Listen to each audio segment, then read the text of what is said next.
In this podcast episode, relationship expert Baya Voce delves deeply into the pivotal role emotional regulation plays in creating and sustaining meaningful, intimate relationships.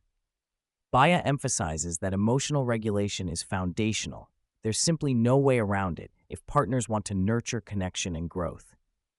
Conflict is inevitable in relationships, not because there is a singular objective truth to argue over, but because two people bring their own unique experiences shaped by different nervous systems and histories. She highlights that when partners argue for truth, they both lose, since truth doesn't exist as an absolute in relationships.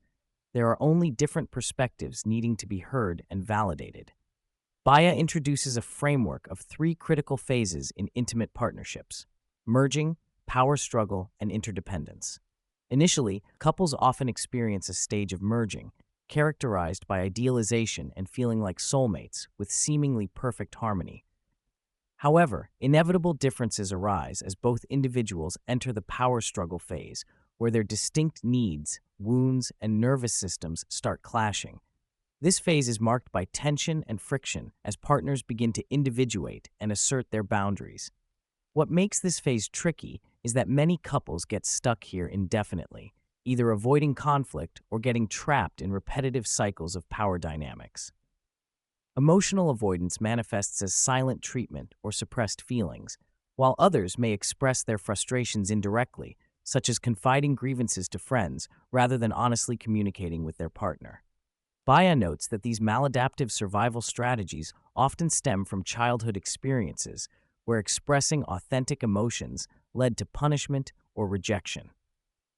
Healing in relationships requires developing courage to stay present with discomfort and learn healthier ways to regulate emotions rather than resorting to old patterns like appeasement or emotional shutdown.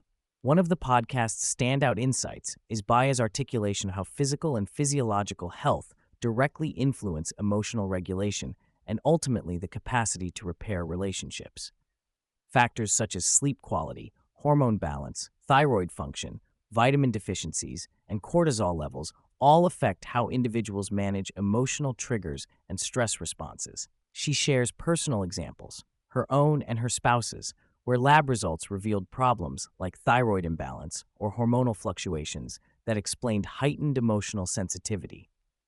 This holistic view challenges the commonly narrow focus on trauma alone as the root cause of dysregulation.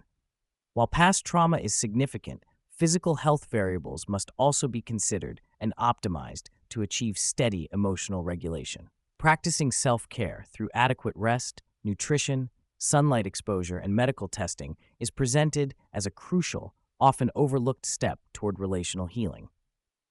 Conflict in relationships is unavoidable, but it need not be destructive. Bias stresses that healthy conflict requires courage, vulnerability, and the intentional development of skills to sit with discomfort without resorting to blame, withdrawal, or control games. Both partners need to cultivate emotional self-awareness that helps them recognize how their nervous system reacts under stress, whether becoming louder, quieter, or shutting down, and take responsibility for self-soothing. Partners then co-regulate by meeting each other in more regulated states, gradually building what Baya terms interdependence, where there is gentleness, empathy, and more effective navigation of wounds without repeating harmful cycles. Importantly, she differentiates between conflict without repair, which breeds ongoing pain and disconnection, and conflict with repair, which fosters healing and deeper intimacy. A significant paradigm shift offered by Baya is the idea that the goal after conflict is not necessarily agreement, but attunement and empathy. She introduces the concept that fighting for truth or trying to get the other person to agree leads nowhere productive. Instead, the healing comes when each person genuinely hears, sees, and validates the other's experience, even without changing their own perspective.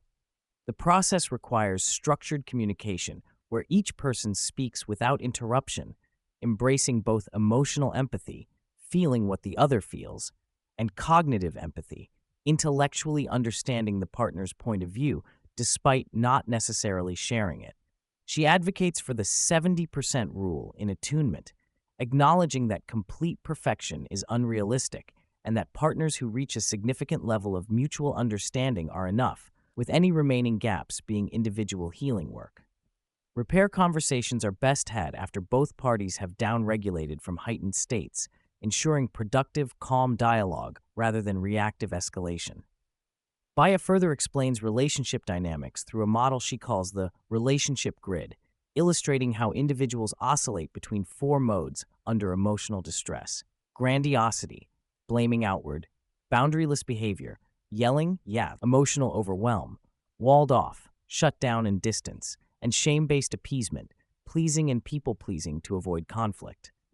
People often get stuck in these patterns unconsciously as survival mechanisms learned in childhood.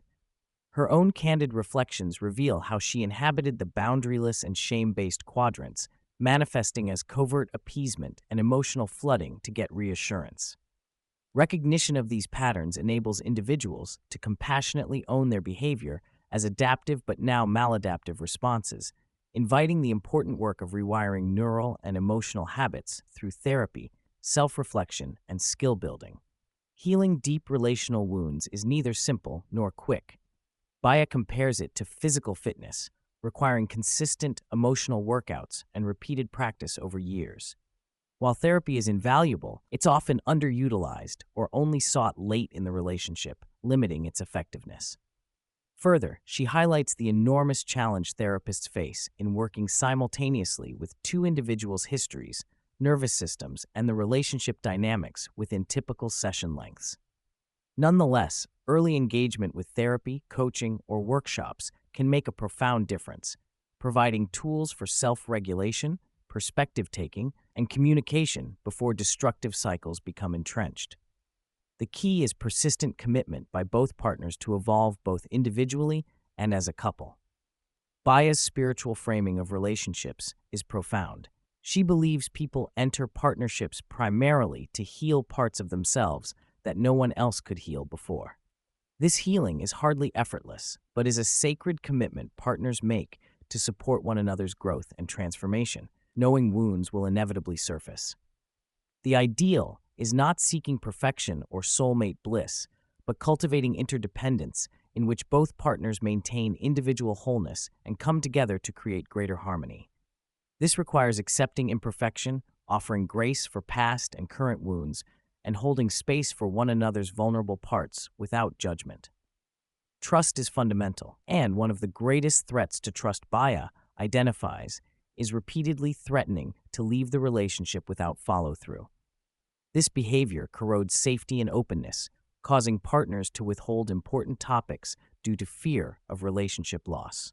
Authenticity, coupled with reliability, is essential, and if there are deal breakers such as active addiction or manipulative behaviors where repair is not realistic, those boundaries must be acknowledged. Moreover, Baya emphasizes that secrets and shame create energetic incongruence within relationships that partners intuitively sense, often triggering defensive responses and misunderstanding.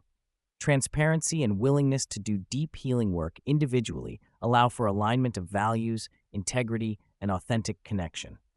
As cultural narratives increasingly champion authenticity, Baya warns of a counterintuitive rise in rigidity and black and white thinking around speaking your truth. Healthy relationships require the capacity to hold complexity and paradox without defaulting to polarization or power struggles. Partners must balance the need for aligned values with flexibility and humbleness to evolve together.